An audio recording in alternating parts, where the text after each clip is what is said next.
Welcome, everyone. It's a pleasure to be here again, and I'm excited to get to some of the questions. Hey, Rob G., you have a question.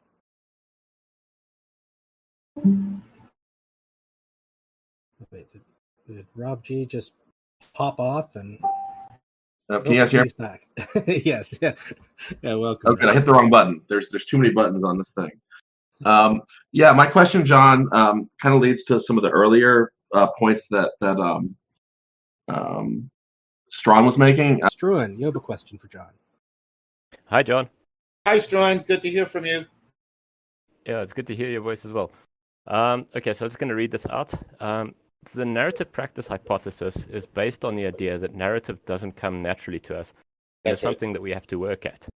But if we have to practice narrative, then it is possible that we have been practicing narrative incorrectly. I recall you saying elsewhere that something can't be a narrative if it doesn't have something resembling a complete ending. But have you ruled out the possibility that there could be other ways of construing a narrative?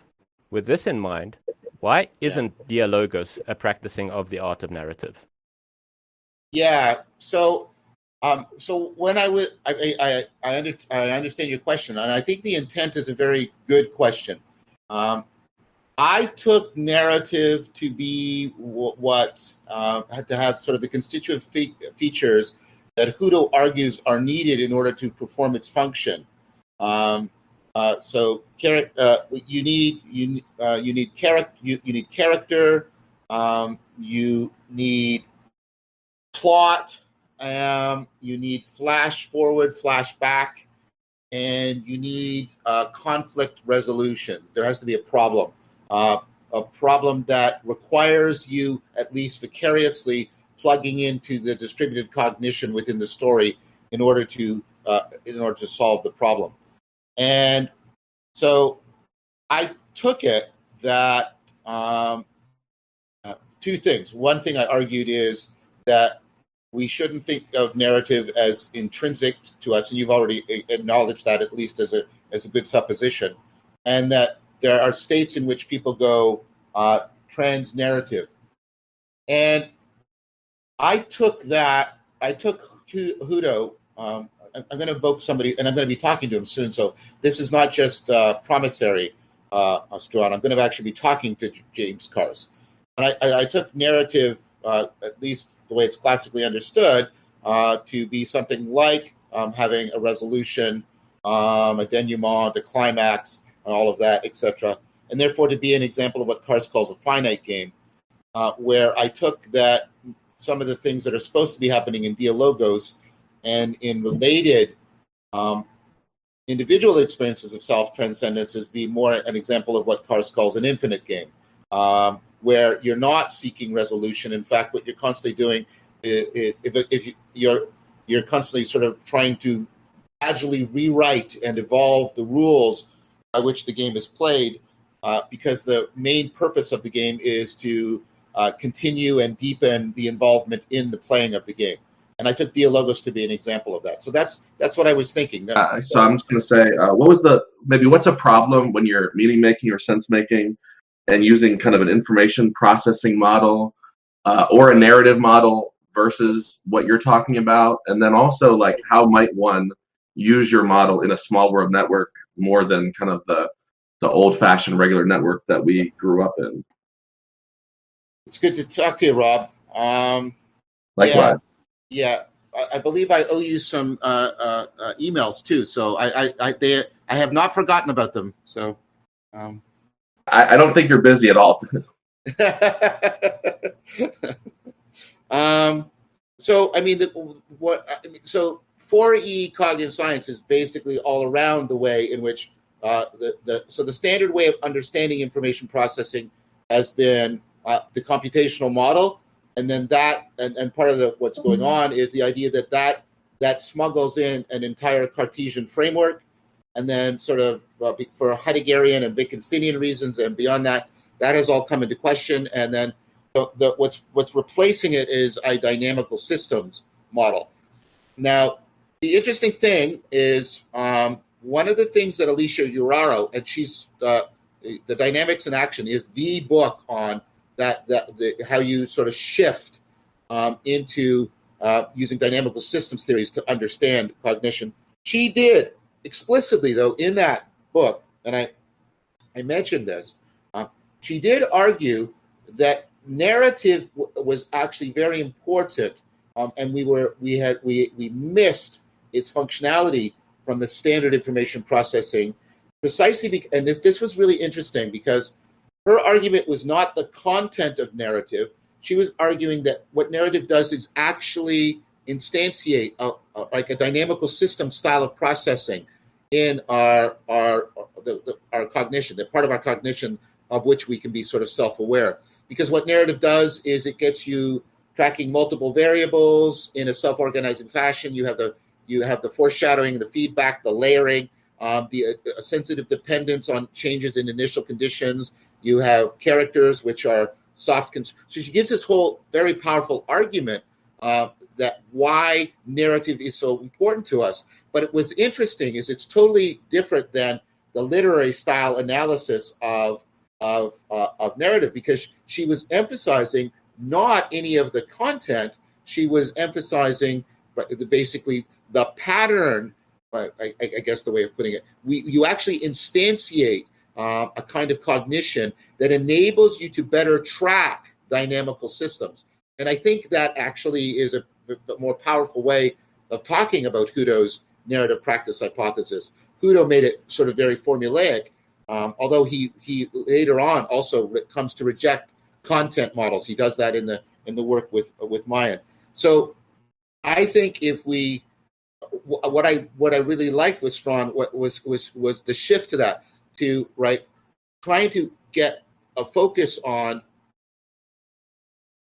what do I want to say? You sort of the phenomenology and functionality that is being instantiated in us in narrative, rather than the actual content of the narrative. And so this is like what you're doing in Lexio, and this is like what you're doing in circling, where you're moving off of the content of what you're speaking, and the speech is now more directed towards enabling the dynamical system to get into a flow state within distributed cognition. That's how I see this.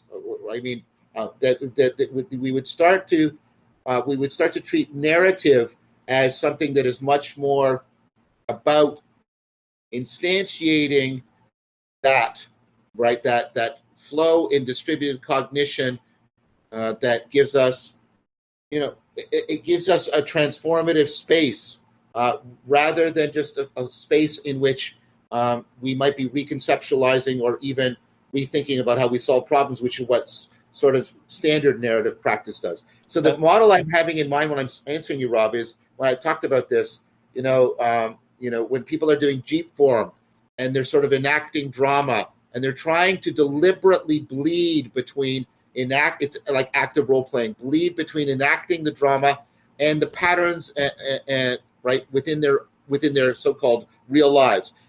The explicit intent of that kind of narrative drama is to bleed between what's happening within the drama and what's happening in their lives. And so I see that as a very important form of ritualized serious play that is designed to shift the focus onto the instantiation of a dynamical system rather than onto the particular content that we normally focus on when we're doing narrative.